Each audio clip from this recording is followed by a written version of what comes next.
Laissez-vous guider vers votre vérité. Bonjour et bienvenue sur Havre Sacré. Aujourd'hui, j'ai l'honneur d'inviter Gurvan, l'artiste qui a composé le jingle du podcast. Lors de cette conversation de cœur à cœur, nous explorons les énergies féminines et masculines, l'ombre et la lumière, l'art comme exutoire et toujours comme fil rouge l'expression de notre vérité. Je vous souhaite une douce écoute.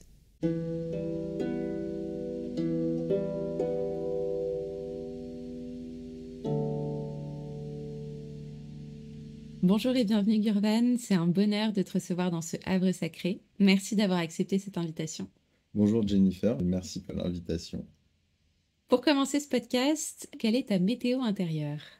Ma météo intérieure, elle est plutôt dégagée, temps assez calme, y a pas beaucoup de vent là, c'est une belle journée, c'est un bon week-end. Alors pour que nos auditeurs arrivent un petit peu plus à discerner qui tu es, est-ce que tu peux nous parler de toi ? Moi, je suis musicien. Actuellement, c'est une des choses qui prend le plus de place dans ma vie et de temps.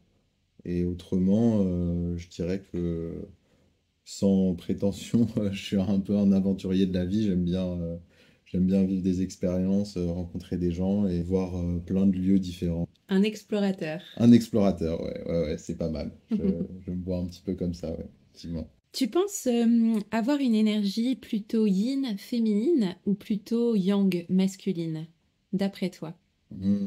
C'est pas une question très évidente. Je dirais que, par exemple, moi je suis toujours attiré beaucoup par l'eau, peut-être des énergies de lune, une certaine introversion. Donc peut-être du coup, si je me trompe pas, c'est yin. C'est Mais chez moi, je ressens une part de féminin qui est fort. Mais pour autant, je dirais que je me sens homme. Est-ce que parfois tu as le sentiment que ça dépend aussi des événements que tu vis, des moments où tu as besoin de mettre peut-être une impulsivité par rapport à ton métier, peut-être par exemple tout ce qui est inspiration, intuition, on va peut-être plus le raccrocher à de l'énergie yin, ce besoin aussi de se retrouver dans son intimité, dans son cocon, alors que j'imagine que si tu as des événements un petit peu plus conquérants au niveau musical, tu vas peut-être réveiller un peu plus ton côté d'énergie masculine, peut-être compétition ou séduction, ou comment est-ce que tu le vis ça ? Ouais, peut-être que c'est un point intéressant que tu touches là parce que c'est vrai que bon, tu as toujours plein d'étapes dans la musique, dans un projet musical, que ce soit entre le studio et la scène, quoi, qui sont un peu les deux grosses phases, on va dire, de réalisation et d'expression d'un projet.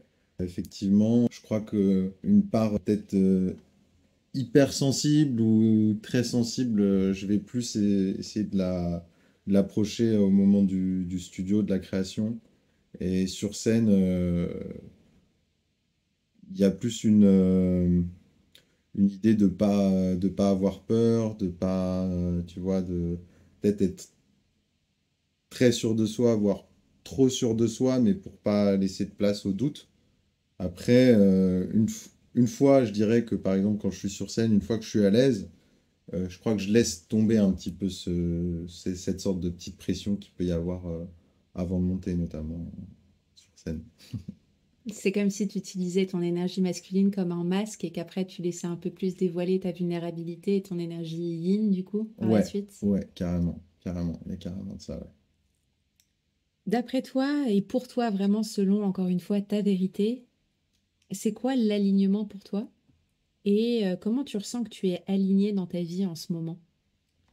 L'alignement, pour moi, c'est très lié à la synchronicité. Enfin, je vois ça, pour moi, c'est le même, pas champ lexical du coup, mais ça se rapprocherait de ça. Parce que dans ce que moi je perçois en tout cas de la synchronicité, je vais pas parler pour Jung et voilà, en plus il y a plein d'écrits que je n'ai pas lus, donc je suis pas un spécialiste. Mais c'est plus comme des panneaux quand tu es sur une route, admettons que tu dises, je sais pas, je vais aller à Bordeaux. Tu prends ta voiture, tu vas sur l'autoroute, Et si les panneaux ils continuent à afficher Bordeaux, c'est qu'a priori, tu es sur la bonne route. Donc, tu vois, je vois un petit peu ça comme ça sur la synchronicité. Donc, sur l'alignement avec moi-même, je pense que c'est ce que je recherche le plus, les signes qui m'indiquent que je suis dans la bonne direction. Finalement, si j'ai bien compris ton propos, par rapport aux choix et aux décisions que tu prends, le retour, entre guillemets, de l'univers t'est positif, si C'est tu ça. sens que tu as les signes qui te confirment que tu es sur la bonne voie. Voilà, exactement. Là où, quand je suis dans une situation et que je sens qu'il y a du conflit, ou que ce soit en moi, ou que ce soit autour de moi, ou voilà, on va dire dans les sphères où j'évolue, etc. Si je sens qu'il y a trop de conflits, que ça demande pas de trop se battre, mais parfois j'ai l'impression en tant qu'être humain, on peut avoir une tendance à se battre un petit peu contre des moulins à vent. Donc je vais me remettre en question aussi en fonction de ce qui se passe autour de moi, pour me retrouver dans un cadre où, ben, enfin, moi, il y a des valeurs en lesquelles je crois beaucoup, qui sont la gentillesse, la bienveillance, la bonté. Voire, je pense qu'on peut en tout cas vivre dans une certaine mesure dans un monde un petit peu de bisounours, si on choisit le bon entourage et le bon cadre, on peut très bien évoluer Un dans un... cercle bienveillant. Ouais, voilà, ouais, très serein, et ouais, ça j'y crois vraiment, ouais. Je- Ça veut pas dire ignorer qu'il y a des problèmes ailleurs ou quoi, mais que déjà d'arriver à construire ça dans son cercle, dans son entourage, c'est beaucoup, quoi. Hmm. C'est énorme. Donc finalement, cet alignement, il vient de l'intérieur de toi, mais aussi des personnes qui gravitent autour de toi, des projets que tu crées. Énormément. Ouais, énormément. Les... je me suis jamais dit que je pourrais toujours tout faire tout seul, tu vois. Pour moi, c'est un peu absurde.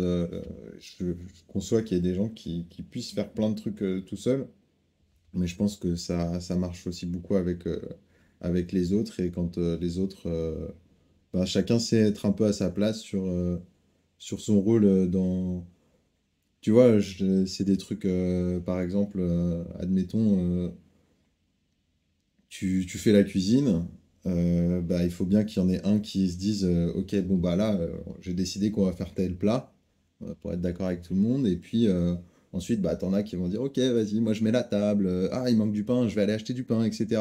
Chacun a son rôle, ça veut pas dire que celui qui va acheter du pain, celui ou celle qui va acheter du pain, il n'est pas capable de faire la cuisine, mais dans cette configuration-là, bah, c'est la personne la plus appropriée à aller chercher le pain, pendant que les autres font la cuisine, mettent la table, parfois font rien mais racontent des blagues et du coup ça participe à la bonne humeur.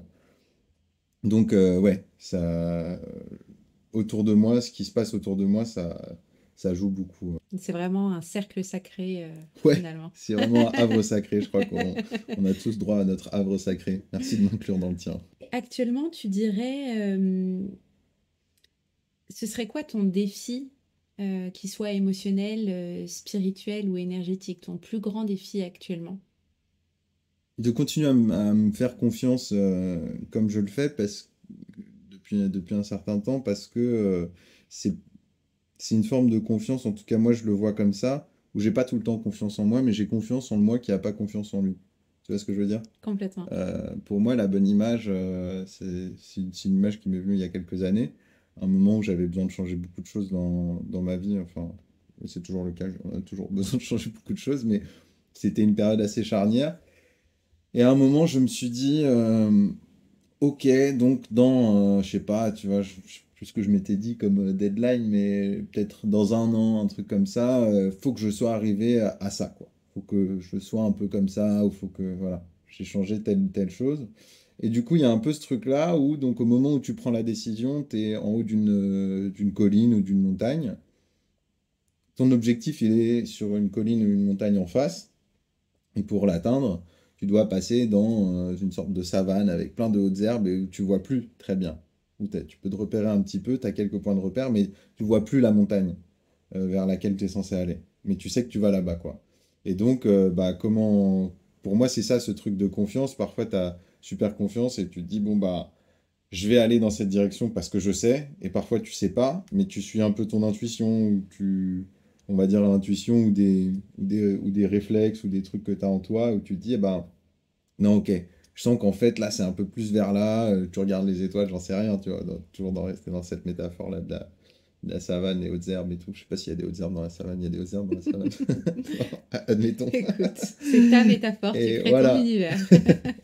Et donc, voilà. Donc, moi, mon plus gros défi, c'est d'arriver à continuer à me faire confiance, y compris au moment où j'ai pas confiance, et de me dire, ok, il y a un moi un peu supérieur, un peu omniscient, qui est pas forcément le moi de ma conscience, mais qui sait où il faut que ça aille. Donc, il y a tout un dialogue à avoir entre ce moi conscient et ce moi inconscient pour se respecter et je pense être honnête avec soi-même et la morale que tu te définis comme étant la morale, puisque chacun a la sienne, ça c'est au tout à chacun, mais en tout cas de rester en accord avec soi-même pour que le conscient et l'inconscient communiquent de manière stable. Hmm. Tu viens te rassurer dans ces cas-là? C'est une sorte de discipline mentale? Comment est-ce que tu perçois? C'est-à-dire à quel moment? Quand tu me disais, voilà, par moment, il y a une partie de moi qui n'est Ouais, plus forcément en confiance, oui. mais il y a un plus grand moi, un moi supérieur qui sait que c'est par là. Et c'est comme si tu avais un peu ce dialogue intérieur où tu viens te rassurer. Comment est-ce que ça fonctionne? Ouais, alors bon, moi, à titre personnel, je crois en Dieu et je pense que ce qui m'aide le plus, c'est des moments de parler avec Dieu, mais ça peut être une autre entité, ça peut être un soi, ça peut être plein de choses, mais en tout cas, ce qu'il faut, c'est que ce soit une conscience que nous, on imagine en tout cas, qui soit bienveillante et qui soit complètement hors jugement, qui comprenne très bien les tracas, les pourquoi, les machins. Et donc à ce moment-là, ouais, il y a ce truc-là où je me dis, ah bah je vais parler avec Dieu et me dire, bon bah voilà, je te raconte ma vie, quoi, je raconte ma life, je le tutoie. Et je lui explique, quoi. Je lui dis, voilà, attends, là, je suis une galère, je sais pas quoi, je suis pas bien pour ça, ceci, ça, machin, je parle de trucs, de sentiments et tout. Et en fait, ça vient un peu vider mon sac, d'une part, et de deux ça aide, ouais, à mettre des mots là-dessus. Donc, ça, c'est une première chose. Et après, je pense que ce qui m'aide le plus dans ces moments-là, c'est d'une part de marcher, peu importe où je suis, mais marcher, énormément marcher. J'adore marcher. Et ça m'aide beaucoup à faire. En fait, quand je marche dans un environnement physique, j'ai l'impression que je me balade aussi mentalement, que donc je peux garder des idées avec moi, en laisser passer, tu vois. Tu fais du tri? Je fais du tri, tu vois, et peut-être que, tu vois, je sais jamais vu comme ça et tout, mais quand je vais me balader, souvent au parc, je me fais des bouquets de fleurs ou d'herbes ou de trucs, tu vois, que je trouve sur le chemin, que j'ai envie de mettre dans un vase chez moi. Et c'est la même chose, tu fais du tri. Et parfois, tu te dis, ah, tu croises un rosier, tu te dis, ouais, il y a un rosier sauvage, il est magnifique. Et donc, tu te poses la question, il y a un jour où tu te dis, bah, je vais prendre une des roses sur le rosier sauvage. Mais la fois d'après où tu passes, bah, tu prends pas parce que tu peux pas si tu prends toutes les roses en 3 semaines, il n'y a plus de roses et surtout il n'y en a plus pour les autres et même pour toi. Enfin, et pour le rosier, le pot, il a rien demandé. Il voulait pas que je vienne avec ma paire de ciseaux lui enlever une de ses fleurs. Mais bon. Et donc, il y a de ça, quoi de faire du tri et pouvoir ramener chez soi, en soi, intérieurement, un petit peu de beauté, de choses qui nous font du bien. Donc la marche, et puis voilà, et pour continuer là-dessus, la nature, quoi. Tu vois, je pense d'avoir des plantes chez soi, de marcher dans la forêt, de respirer, fermer les yeux. Pourquoi pas faire des câlins aux arbres? Voilà, ce genre de trucs. Ça reste finalement dans ce côté aventurier, explorateur que tu décrivais Ouais, en début. ouais, il y a de ça aussi, ouais, carrément. Ouais. Donc on a un peu basculé finalement sur ma prochaine question qui était quels sont tes outils pour te recentrer, les pratiques justement qui vont venir te soutenir, ton refuge. Donc tu résumerais en disant qu'effectivement il y a ce côté nature et finalement peut-être quelque chose que tu n'as pas exprimé mais que j'ai ressenti dans ce que tu as communiqué, c'est aussi ce temps de repli, Ouais, de pas être constamment dans l'action. ouais. Complètement, complètement. Je pense qu'il y a une chose hyper importante qu'on n'exploite pas assez en tant qu'être humain, en plus dans le monde dans lequel on vit, mais je dis le monde dans lequel on vit, mais sûrement depuis longtemps aussi, mais c'est l'oisiveté, euh, de pouvoir vaquer à des occupations parfois qui ont aucune importance, de prendre du temps pour soi. Et pour moi, c'est un premier pas vers la méditation. Parce que la méditation, ça fait partie des choses que je fais pour me sentir bien, pour me recentrer. Mais, euh, mais tu peux pas méditer tout le temps, quoi. Si tu t'es mis une cuite la veille et que tu te réveilles le matin en mode OK, je vais faire la méditation, en général, ça marche pas bien. Et t'as les idées hyper embrouillées, voilà, c'est pas forcément le moment où ton cerveau, il est le plus apte, quoi. Et il y a plein de situations, parfois tu es trop stressé pour rentrer dans un état méditatif. Donc il y a peut-être des sas ou des habitudes à prendre pour retrouver ça et après avoir plus de facilité à se mettre dans la méditation. Et au même titre, il y a un parallèle pour moi avec la méditation et la musique. Enfin, il y a quelque chose qui joint les deux, c'est la harpe que j'ai repris il y a pas longtemps. Et quand j'en joue, il y a quelque chose de... Justement, je suis pas là en train de me dire je fais des prods pour telle ou telle personne ou pour moi ou machin. Ou il y a une attente où il faut que je trouve un truc actuel, des sonorités actuelles, un style et tout. Il y a ce côté où c'est un instrument en plus. Enfin, moi j'ai une partie de ma famille qui est bretonne. Et donc, c'est un instrument bon, qui est présent dans énormément de cultures, c'est un des plus vieux instruments, mais dans la culture celte, c'est hyper important, la harpe. Et donc, ça me reconnecte un petit peu à ça. Il y a un peu ce côté où je suis hors jugement, repli un petit peu sur soi-même, et donc je joue pour moi, quoi. Vraiment, même Sans si, performance. ouais, voilà, il n'y a pas de performance, tu vois.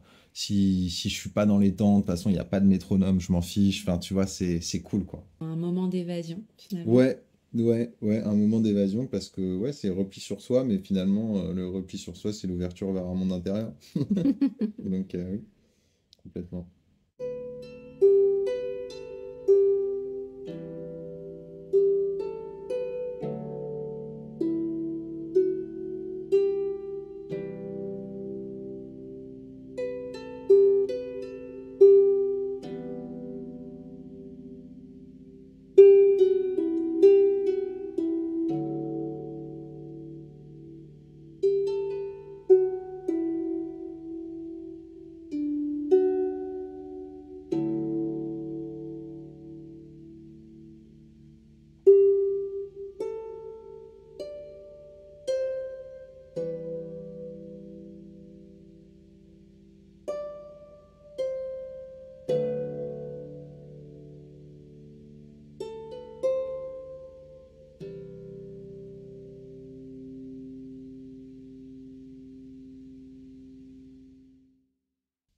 Quelles sont les leçons les plus précieuses que tu as apprises ou éventuellement les grandes prises de conscience? Est-ce qu'il y a quelque chose que tu aimerais nous partager autour de cela?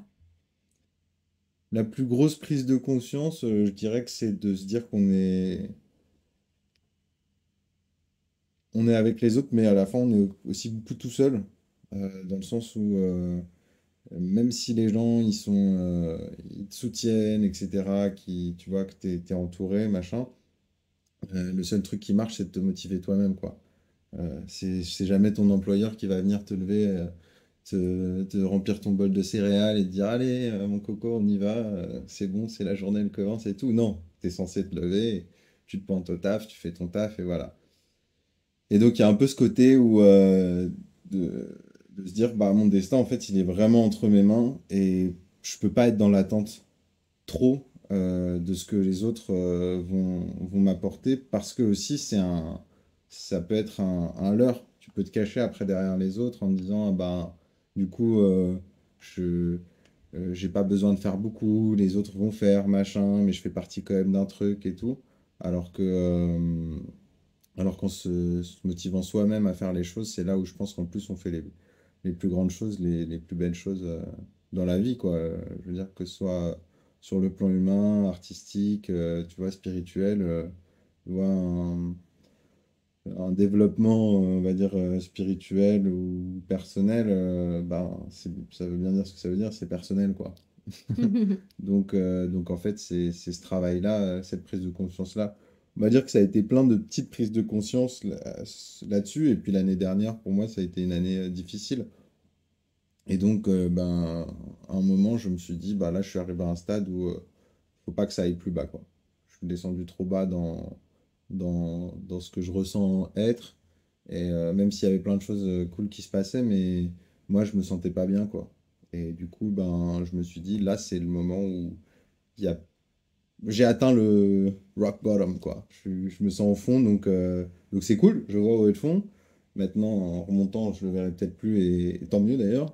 Mais du coup, c'est à moi de faire les choses, quoi. Tu vois, c'est à C'est moi à toi de de... sortir Ouais, de ouais, ce trou. Et c'est du ça. coup, tu dirais, moi, ça me fait un peu penser à accepter sa part de responsabilité. Mhm. Quand tu dis, voilà, mon destin, il est entre mes mains. Bien sûr, les autres sont là pour m'entourer et me soutenir, mais il faut que je compte avant tout sur moi. C'est un peu comme ça aussi que tu peux percevoir cette prise de conscience, comme accepter ta part de responsabilité par rapport à ton destin, Ouais, à ce qui arrive aussi finalement, à toutes ces synchronicités dont on parlait tout à l'heure, complètement. Ouais, ouais, à ouais. cet alignement, le fait d'exprimer toi ce que tu veux aussi pour le recevoir. Ouais, c'est vrai, c'est vrai. Bah, en fait, je trouve que, tu vois, la responsabilité, finalement, c'est quelque chose que j'aime beaucoup, d'être responsable des choses et de moi-même. Mais c'est quelque chose qui fait peur au premier abord parce qu'en fait, finalement, être responsable entièrement de soi-même, c'est peut-être ça aussi, d'être pleinement adulte, tu vois, alors que quand on n'accepte pas certaines responsabilités, bah, il y a un peu un côté enfantin, en fait, finalement, où on se dit, bon, ben, c'est papa ou maman qui va, tu vois, j'ai une galère financière, machin, qui va pouvoir renflouer les comptes, et puis, bah, si c'est pas le cas, bah, là, tu es en mode, bon, bah, du coup, c'est moi qui gère, donc la responsabilité, complètement, ouais, complètement, complètement. Et, et je pense que c'est très rassurant de prendre des responsabilités. D'abord pour soi-même, après pour les autres, c'est autre chose, machin, dans le cadre du boulot. Mais pour soi-même, c'est hyper rassurant parce qu'en fait, t'es maître de toi-même. Du coup, si t'es responsable, ça veut dire que t'as pas besoin de, de trop te soumettre à la vie des gens, etc. Tu peux être hyper indépendant et dire, bah non, en fait, moi, je décide que c'est comme ça. Et puis, si personne n'est d'accord, bah, il n'y a pas de problème. Moi, de toute façon, je sais fonctionner en autonomie, donc je vais me débrouiller. Hmm. C'est pas un problème. En fait, t'es pas en perte de repère Ouais, parce voilà, s'il y a plus autrui, parce que c'est ça. finalement, c'est toi, t'es ton propre phare en fait. Voilà.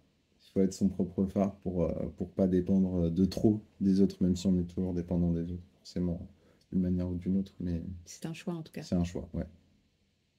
Et comment tu décrirais justement ta relation avec ton intuition quand tu fais ces choix, quand tu prends tes décisions? J'allais faire une blague en disant que ma relation avec mon intuition, elle est très intuitive, mais quelle mise en abîme. Je fais beaucoup confiance à mon intuition parce que je pense que je suis dans un dialogue euh, en continu avec moi-même, justement. Donc, que ce soit mon moi conscient, mon moi inconscient ou d'autres multiples moi. Mais en fait, si tu veux, en étant honnête avec soi-même, je crois qu'on peut avoir confiance en son intuition. Tu vois, c'est un peu ça le postulat, c'est de se dire, bon, euh, dans ma vie de tous les jours, les choix que je fais, les actes que je pose, ils sont cohérents avec ce que je suis, ce que j'ai envie d'être. Et donc, finalement, si j'ai un ressenti, si j'ai une intuition, eh ben, c'est qu'il faut y aller. Ça veut pas dire, c'est pas parce qu'on suit son intuition qu'on est tout le temps heureux, mais ça nous amène à avancer et dans la bonne direction. Il y aura toujours des leçons à apprendre. Enfin, le principal, c'est de suivre un peu ce... Ce fil rouge qu'on tisse un peu nous-mêmes, mais oui. Et par rapport à ce que tu décris, tu dis, je sais presque ce qui est bon ou ce qui est moins bon pour moi. C'est aussi parce que avant ça, il y a une certaine connaissance de toi-même finalement. Ouais, il faut expérimenter. Il faut expérimenter le bon, le mauvais.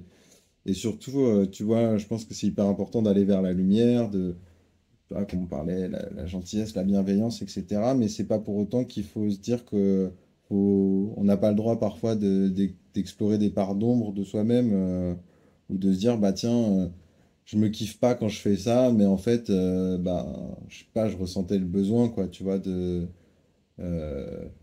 quelqu'un qui te saoule et en fait, tu lui réponds hyper mal, tu vois, du tac au tac, alors qu'en fait, t'aurais pu prendre le temps et tu y as pensé à prendre le temps. Mais tu t'es dit non, là, j'ai pas envie de prendre le temps, j'ai envie de m'engueuler. Mais en fait, parfois c'est bien de s'engueuler, je dis pas, hein, mais parfois c'est pas nécessaire. Mais pour autant, bah, ouais, tu t'as rencontré une part de toi, peut-être plus agressive, machin, plus méchante en fait, et ça Tu te permet. l'acceptes quand même finalement. Bah, vaut mieux.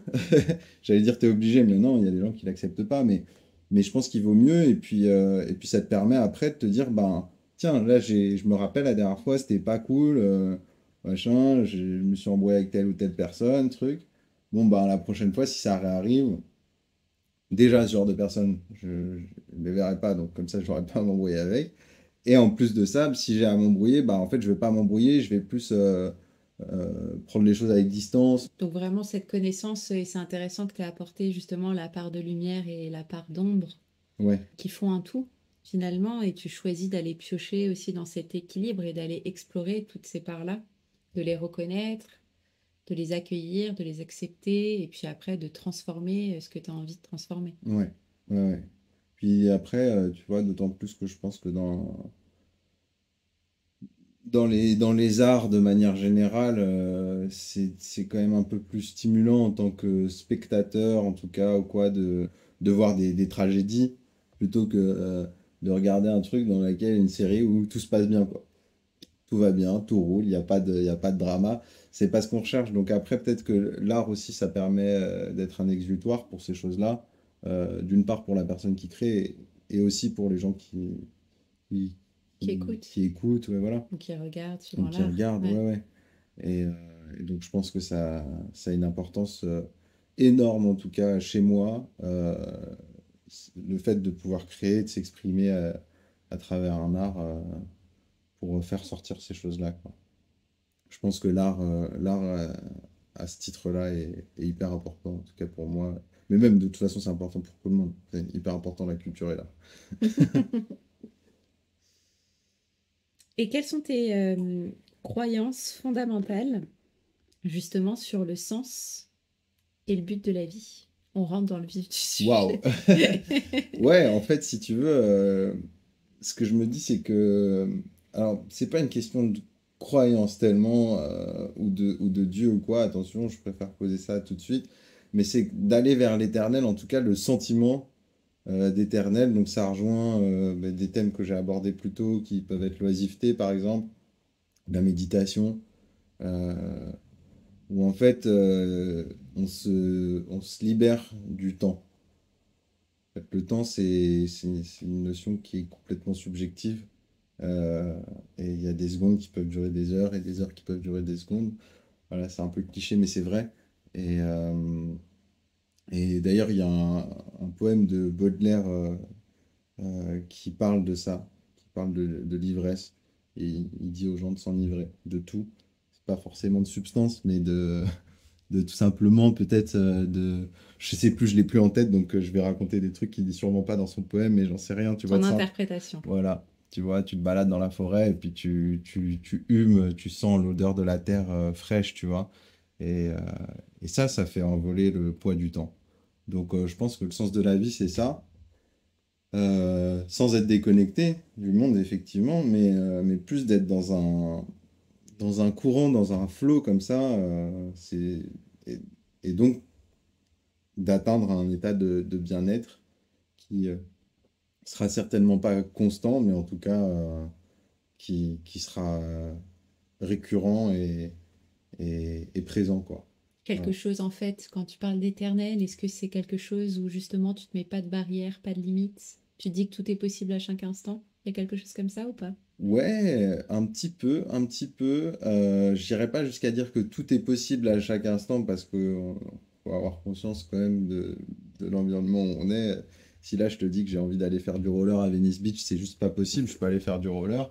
Bon, il pleut un peu, mais je peux aller faire du roller, mais pas à Venice Beach, ou en tout cas pas avant dans une vingtaine d'heures, quoi. Et moyennant sûrement le salaire que je vais toucher ce mois-ci. Donc non, j'ai dit non, mais oui. Parce qu'effectivement, il n'y a pas de... Les barrières, c'est souvent des choses qu'on se fixe. Et l'intérêt, c'est surtout d'arriver à se projeter, et peut-être pas de se projeter à dans une semaine, un mois, 2 mois, mais peut-être bah, dans 4 5 ans, sur une vision de soi-même, peut-être un peu générale, mais quand même qui est assez définie, nette, euh, et de se dire, bah, c'est vers là que j'ai envie de tendre, quoi. Je tends vers ça, et je vais y arriver, tu vois. Parce que je sais que ça va me faire du bien. Finalement, une belle façon d'utiliser ton énergie yang là, de te fixer un Oui, objectif pour au final être dans bah, ton énergie yin de bien-être, d'oisiveté, d'inertie à ce moment-là, parce que justement, juste le fait d'être, entre guillemets, te suffit. ouais, effectivement, je pense que tu dis quelque chose d'intéressant là sur l'énergie yang qui peut permettre de donner un cadre, de se donner un cadre, et à l'intérieur de ce cadre-là, justement de se sentir sans limite. Puisqu'on a posé le cadre, on est maître du cadre, c'est comme un terrain que tu possèdes. Mm. Une fois que tu as acheté un terrain, il n'y a personne qui t'empêche de courir 10 km en rond ou en carré ou en triangle sur ce terrain, de construire. Bon, la construction, c'est soumis à des lois, mais enfin, c'est un peu ça l'idée, quoi. Et donc, ce terrain-là, bah, c'est un terrain mental, ouais, qu'on définit peut-être plus avec cette énergie yang pour pouvoir circuler librement en yin dedans. Concernant ta spiritualité, Ouais. tu dirais qu'elle t'influence comment dans la vie? Comment en fait tu vas, entre guillemets, la laisser infuser dans ton quotidien? Ou est-ce que, je ne sais pas, tu as des rituels, il y a des pratiques ou pas du tout? Et comment est-ce qu'elle va euh, s'interposer par rapport, par exemple, à ton entourage, etc. Pour moi, la spiritualité, elle est dans ma vie, elle est très présente parce que ben, dans mon entourage, j'ai des gens qui sont dans la spiritualité. Euh, Maintenant, c'est quelque chose que je me vois pas du tout imposer, tu vois, à des gens qui sont pas reliés à ça, enfin à toute forme de spiritualité, tu vois, que ce soit la religion, que ce soit simplement de la méditation, pas tout simplement, c'est pas du tout simple la méditation, mais voilà. Que ce soit une pratique, une philosophie de vie. Voilà, exactement. C'est pas quelque chose que je pense pas que ce soit quelque chose qui s'impose aux autres, mais en revanche, pour moi, elle est omniprésente et c'est une manière pour moi de croire, juste de croire en la vie, de trouver un sens, quoi. Tu vois, j'y trouve un sens avec ça. Ça me met beaucoup en confiance, en fait, là où parfois, dans ma tête, ça pense trop, il y a trop de monde. Et en fait, du coup, parfois, je sais plus par quel bout prendre les choses, machin, je me sens dépassé, etc. Et à ces moments-là, ouais, je m'en remets à la Ça part t'ancre quelque spirituelle. part. Ouais, ça manque, ouais. Ça manque, ouais. Ça manque. Et autant ça peut me permettre de m'ancrer, autant ça peut me permettre de m'évader, de m'envoler. Mais en tout cas, ça fait du lien. Ça fait du lien vers le moi qui sait et le moi qui a des doutes, quoi. Est-ce que parfois tu te sens en décalage avec le monde ou l'environnement qui t'entoure? Et qu'est-ce que tu ressens dans ces moments-là? À quoi tu te raccroches? C'est compliqué parce que je pense que je me sens vraiment très souvent en décalage avec le monde qui m'entoure, mais je pense que y a, on est beaucoup à se sentir en décalage, et c'est plus une majorité qu'une minorité de gens. Je pense que tout le monde se sent un peu en décalage avec tout le monde, c'est ça qui est un peu bizarre. Je dirais que ce qui me permet de me raccrocher à des trucs, c'est plus la musique, d'écouter de la musique. Bah, parfois le matin, tu es dans le métro et puis t'es un peu stressé, machin, par la journée. Peut-être qu'il y a d'autres trucs qui te stressent dans la vie aussi. Et tu vas te dire, ah, je vais écouter un truc qui me met la pêche, machin, tu vois, en mode combattant de la life. Moi, à titre personnel, j'ai remarqué que c'était mieux de faire un peu l'inverse, d'aller plutôt chercher genre une musique hyper douce, calme, très planante, et pour justement pas commencer la journée dans un truc trop de confrontation, tu vois, trop fort, mais plus d'y aller avec calme et douceur. J'ai l'impression que de toute façon, de manière générale, tout fonctionne mieux avec du calme et de la douceur. C'est intéressant parce que ça me fait penser à finalement plutôt que de venir contrer ton émotion, qui va être peut-être du stress, de l'anxiété, etc., avec quelque chose de très positif, tu vas entre guillemets vers une énergie similaire dans une chanson que tu pourrais écouter pour Ouais, accueillir cette émotion. ouais, c'est intéressant ce que tu dis parce qu'il y a aussi je dirais un phénomène, mais c'est pas un phénomène, mais un truc qu'on a tous un peu, tu sais, genre on est triste et puis on va se mettre à écouter des chansons hyper badantes. Mais parce que C'est tu sais, vrai. t'es un peu triste, mais genre là, tu fais, faut que je pleure là. Donc faut que je trouve une chanson, mais genre de la déprime, tu vois, à mort et tout. Je te mets à écouter du John Legend et tout, tu vois. Et, euh, et ouais, et je crois que ça, ça rejoint ce qu'on disait tout à l'heure sur l'art et qu'il y a un exutoire. Et que en tant qu'auditeur aussi, bah, on ressent ça et je pense qu'on a besoin de vivre des choses à travers des œuvres pour pouvoir se rencontrer soi-même, Hmm. plutôt que d'essayer de les contrer. Parce que en plus, je pense que contrer des émotions et des ressentis, c'est pas bon. Parce que ils vont revenir. Par rapport au fait de justement accueillir toutes ces émotions, tu m'as pas parlé des émotions que tu ressentais quand tu étais en marge de la société. Ouais, les émotions que je ressens quand je suis en Ou marge. en décalage, on disait parfois, tu me dis que tu te sens souvent en décalage, comme la plupart des gens d'ailleurs. Ouais, ouais. Qu'est-ce que ça te fait quoi comme ça te procure quoi comme émotion ce décalage? Beaucoup de tristesse, mais je me sens de moins en moins décalé parce que j'ai moins envie de me sentir triste. Euh, je vais essayer d'être plus explicite, mais si tu veux, quand je me sens en décalage, je me dis parfois, ah, mais pourquoi je rencontre pas l'amour? Pourquoi, euh, pourquoi j'ai pas tant d'argent? Machin, truc. Et en fait, plus je passe de temps à me demander pourquoi j'ai pas, pourquoi ceci, nan, et ben, c'est plus une attitude de folie, c'est-à-dire que finalement, on en vient à répéter la même action avec le même résultat et on s'imagine que ça va changer.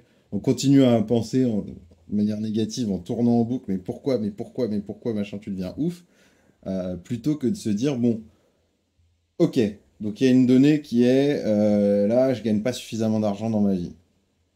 Bon, bah, plutôt que de me dire, ouais, mais il y en a qui ont trois Rolls-Royce et il suffirait qu'ils me donnent un quart de ce qu'ils ont et moi je serais heureux, en fait, c'est une mauvaise réflexion. Parce qu'il faudrait se dire, moi, je vais aller chercher ce dont j'ai besoin, ce que j'estime qu'il me faut pour vivre et pour me faire plaisir, machin, kiffer, euh, plutôt que de se dire en continu, machin, pourquoi j'ai pas quoi. On en revient Donc, à cette accepter sa responsabilité finalement. ouais, exactement, ouais. Tout ça se lie. Donc finalement, ces décalages-là, c'est presque de la comparaison. C'est ça, mais c'est vraiment ça, c'est vraiment de la comparaison, ouais. C'est vraiment de la comparaison. Parce que s'il n'y avait pas l'autre, t'en ficherais, c'était sur une île déserte. Et ça, mais tu vois, c'est des trucs, ça m'a pas mal percuté à des moments, tu vois, des trucs que je vivais et tout, de me dire, mais il y a des moments, j'ai rien, et je me sens grave bien, je peux m'endormir comme ça et tout, et des moments, on va dire que j'ai un peu tout dans ma vie, machin, et pourtant, je vais te dire, ah bah je peux pas, je sais pas, je peux pas m'endormir sans être sorti, aller boire des coups, voir des gens et tout, avoir vécu des trucs et m'endormir, machin. Et du coup, c'est bien, justement, dans les phases d'expérimentation dont on parlait tout à l'heure, de se dire, bah tiens, j'ai expérimenté tel truc, je sais qu'en fait, ça, c'est juste une projection de moi-même qui a envie de se représenter comme ça. Mais en fait, je Dans peux très... l'instant, je le vis bien. Ouais. Et en fait, je peux me passer de pas mal de trucs dont je me dis que je peux pas me passer, quoi. Hmm, très intéressant. Eh bien, on va arriver à la dernière question. Mhm. Quels sont tes espoirs et tes aspirations pour l'avenir? J'aimerais vraiment bien avoir un endroit à moi. Genre, tu vois, que j'achète, tu vois. Genre un terrain, une maison, un truc où je suis chez moi et qu'on peut pas me virer. On peut pas me dire que j'ai plus le droit d'être là. Et après, dans ce cadre, ça c'est vraiment hyper important pour moi. Et après c'est de pouvoir en fait aider mes proches qui ont des envies, des projets à les développer, tu vois. Parce que c'est cool de monter, mais c'est pas cool d'être tout seul au sommet. Si on atteint le sommet, déjà, encore faut-il atteindre le sommet, mais et qu'est-ce que le sommet? Le focus, il est là, quoi. Le Merci focus, il est là. beaucoup, Merci Gurvan. beaucoup.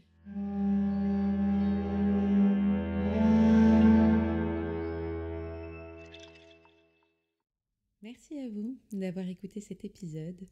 Si vous l'avez apprécié et que vous souhaitez me soutenir, je vous encourage à donner 5 étoiles à Havre Sacré sur Apple Podcast et surtout, abonnez-vous pour ne manquer aucune nouveauté. Vos retours sont précieux et m'aident à façonner les épisodes de demain, alors n'hésitez pas à venir échanger avec moi et à me retrouver sur Instagram. C'était Jennifer Bloom de Bloom Your Mind. Prenez bien soin de vous.